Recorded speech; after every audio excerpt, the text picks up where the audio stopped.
Lepo pozdravljeni, moje ime je Gregor Kovač, prihajam iz družbe VND Zlato, vašega zaupanja vrednega partnerja pri trgovanju s plemenitimi kovinami. Pred nami je en kratek, ampak zelo interesanten video, ki ga je posnela gospa Michelle Makori, priznana novinarka z področja financ. V tem videu razkriva, da velike centralne banke na skrivaj kupujejo ogromne količine zlata, odgovarja na vprašanje, kateri so razlogi za to, da ne razkrivajo svojih nakupov, kaj vedo, česar ljudje ne vedo, na kaj se pripravljajo in pa seveda tudi na vprašanje, če je kupovanje zlata dobro za njih ali je morda dobro tudi za nas. Uživajte. This is the real story with Michelle Makori. The most important signal in global finance right now is coming from central banks. Their gold buying is hitting historic highs. Now that's the headline, but what's behind the headline is the real story here. So we know that central banks have been the real force behind this gold market. Since 2022, they've added well over 2,000 tons of gold to their reserves. That is the strongest multi-year accumulation in modern history. Central banks now hold more gold than US treasuries across global reserve portfolios for the first time since 1996. And we know the official sector has been the anchor of gold demand. We know that the smartest buyers in the world have been shifting out of paper assets and into physical metal. But now there's something even more revealing. It turns out that central banks do not want us to know just how much gold they're actually buying. They are buying covertly. They're buying secretly. They're buying gold off the record. According to the latest World Gold Council data, central banks purchased 220 tons in the third quarter alone. But only 1/3 of that shows up in public reporting.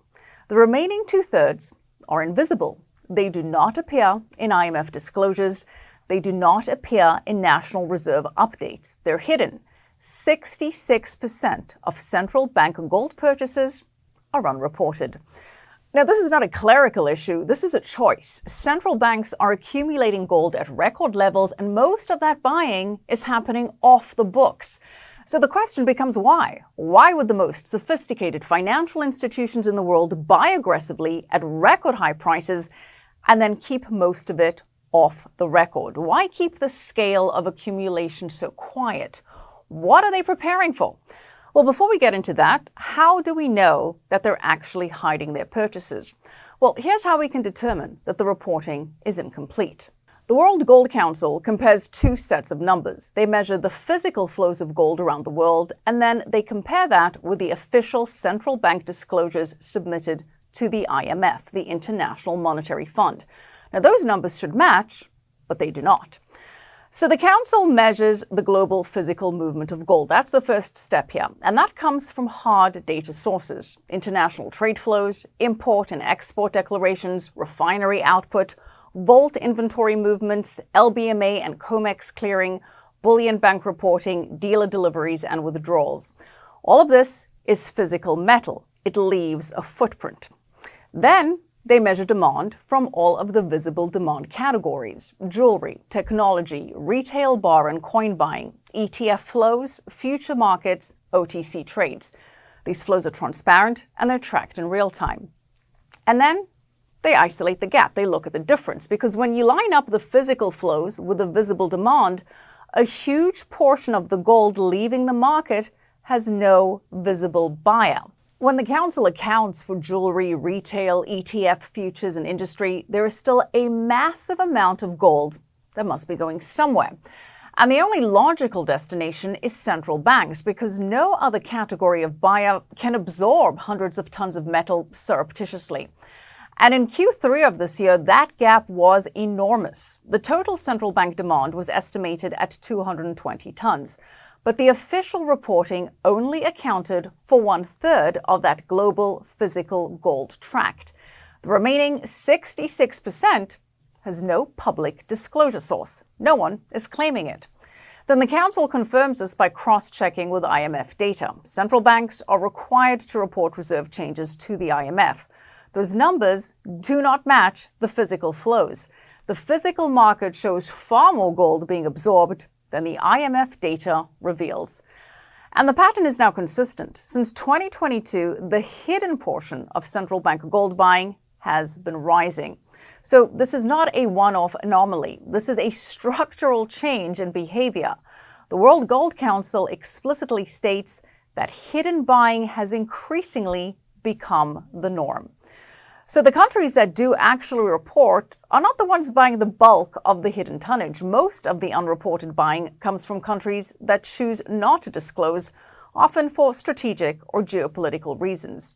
And the pattern shows us now that 2 out of every 3 tons of gold that central banks buy is kept off the record. But even with all of this secrecy, there are still some things that we do know from the official report. We know that Kazakhstan was the largest visible buyer in the third quarter, adding 18 tons. Brazil returned to the market for the first time since 2021, adding 15 tons. Turkey added more gold. Guatemala nearly doubled its reserves. And we saw purchases from Iraq, the Czech Republic, Ghana, Azerbaijan, Bulgaria, Indonesia, the Philippines, Kazakhstan, and Serbia. And year-to-date, Poland remains the biggest disclosed buyer. The National Bank of Poland now holds more than 500 tons of gold and has raised its gold target to 30% of total reserves, signaling it has no intention of stopping. In fact, the head of Poland's central bank says, in these difficult times of global turmoil and the search for a new financial order, gold is the only safe investment for state reserves. Well, as for China, the People's Bank of China officially reported adding 5 tons in the third quarter. And when it comes to tracking global gold flows, analysts say that China is the biggest black box of them all. China says it has 2,304.5 tons of gold reserves. Now, based on that number, it's not even in the top 5 holders. US, Germany, Italy, France, and Russia are the top official 5 gold holders in the world. But we know that China is underreporting. In fact, it's estimated that the real number could be 10 times that, putting China squarely at the top of the list as the world's biggest gold holder. So why would central banks want to hide their buying in the first place? Well, there are some obvious explanations. If they disclose large purchases, they drive the price higher, and they make it more expensive to keep accumulating. Quiet accumulation also helps them avoid political pressure. It allows them to hedge or prepare for sanctions risk, geopolitical tension. As we know, gold is the only asset with no counterparty risk. It cannot be frozen, it cannot be cancelled, it cannot be devalued by another country's policies. So openly adding major amounts of gold would expose their long-term monetary strategy and raise questions that some of these countries do not want to answer. It also raises questions about their confidence in the dollar and in the global system. So when the smartest, most powerful central banks in the world are not only buying gold at record levels, but are also hiding their gold purchases at the scale, well, it should make everyone ask what it is that they see coming. What are they preparing for? It's a signal that something fundamental is shifting in the global financial system, and gold is at the center of it all. And that's the real story.